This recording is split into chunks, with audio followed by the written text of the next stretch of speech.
Hello, hello, hello.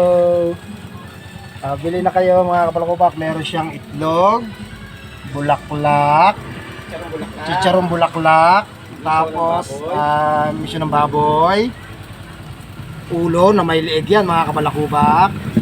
Tapos isaw mga kapalakubak. Ayan o. May paa mga kapalakubak. Baka gusto nyo bumili. Meron din siyang dugo.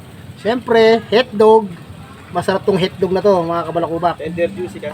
Tender juicy yan ha. Oh, ayan. Kaya pag gusto niyo mga kabalakubak bumili ng ganitong pagkain, ihaw-ihaw, dito lang po kayo pumunta sa may Purok 3 mga kabalakubak. Ayan. Mismong kanto mga kabalakubak, konting Barbecue pa kamo. konting ikot lang. Ayan, meron pa pala mga kabalakubak. Barbecue pa. Naku po, rapsadidap. Ano pa hinihintay niyo mga kabalakubak? Atay pa kamo ng babaw. Oh, meron pa daw na atay ng baboy mga kabalakubak. Kompleto na mga kabalakubak. Ano pa hinihintay nyo? Magpaihaw na kayo. Ito, papaihaw ko mga kabalakubak eh. No? Para magutom naman kayo mga kabalakubak. Ayan o. Ayan, para magutom naman kayo ng konti. Para hindi yung puro gulay yung inyong kinakain. Napakasarap. Pati sausawan mga kabalakubak. Napakasarap ng sausawan niya dito. The best. Ayan. Kung tawagin siya rito is Don Boyet. Ayan siya mga kabalakubak. Tingnan nyo naman mga kabalakubak yung suka. Naman, napakasarap na to. Akalain mo nasa nasa exclusive na restaurant mga kabalakubak. Ayan mga kabalakubak. Si Don Boyet lang inyong hahanapin mga kabalakubak. Ay sobra. Napakasarap yan mga kabalakubak. Ayan, ulitin ko mga kabalakubak. Ayan po yung kanyang tinda. Ay malapit lang po rito sa basketball court. Mismong tambayan po ng aming mga motor sa pamamasada mga kabalakubak. Purok 3 po. Ayan, Bakod Bayan mga kabalakubak. Talaga namang sulit na sulit yung inyong pagkakabili rito mga kabalakubak. Suka pa lang mga kabalakubak, ulam na. Ano pa ba hinihintay nyo mga kabalakubak? Hanapin nyo na si Don Boyet dito lang sa Bakod Bayan, Purok 3 mga kabalakubak. Ay nako, talaga naman matatakam ka, oh. Siyempre hindi tayo magpapahuli mga kabalakubak. At niluluto na yung aking in-order. Oh, mga kabalakubak, umuusok-usok pa. Kaya ano pa hinihintay nyo? Kaya tayo ka? Ala. Ang atay ko nandito sa may ano. Ay, nako, Diyos ko.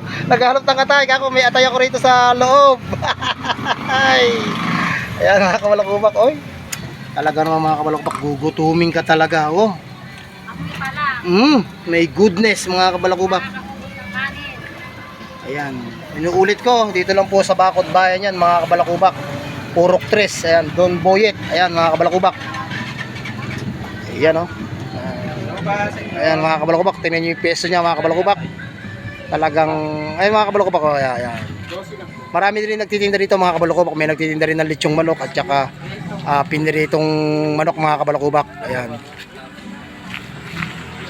Ay mga kabalakubak, oh. Napakasaya rito. Ayan. Siyempre titingnan natin yung ron, yung lechong manok mga kabalakubak. Ayan na mga kabalakubak, yung lechon na sinasabi ko sa inyo. Di ba kanina ihaw yung pinunta natin. Ngayon naman mga gugutom kayo rito mga kabalakubak. Ayan o, lechon to mga kabalakubak. Napakasarap. Siyempre kayang-kaya naman ng inyong mga bulsa mga kabalakubak. Marami bumibili dito mga kabalakubak, oh. Mamaya papakita natin yung mga kabalakubak. Ayan o mga kabalakubak, oh. Ayan. Meron din siyang lumpia. Ayan, balat mga kabalakubak. At saka chicken. Ayan. Dito lang din yung mga kabalakubak sa Purok 3. Ayun po yung ating magandang tindera. Ayun no. Sa pisa ko yung mga kabalakubak. Ayan. Kaya dito lang mga kabalakubak sa Purok 3 lang matatagpuan mga kabalakubak. Ayan no. Magutom sana kayo mga kabalakubak sa lechon na umiikot, oh. Lechong manok. Ayan. Meron ako nakita rito may bumibili. Ayan mga magagandang dilag. Kaya lang po mahihiyain sila sa sa camera. Hi te. Ayun. Naku, napakaganda mga kabalakubak. Huwag nyo nang mga kabalakubak. Naging natin yan mga kabalakubak, mga kaibigan natin yan. Ay nga pala yung anak niya. Naku, mahihiyain din pala mga kabalakubak. Sige na, mahihiyain pala mga tao rito mga kabalakubak. Maraming salamat sa inyong panunood mga kabalakubak. At sana ay magutom kayo sa binidyo natin ngayong hapon. Bye bye mga kabalakubak. Bye bye.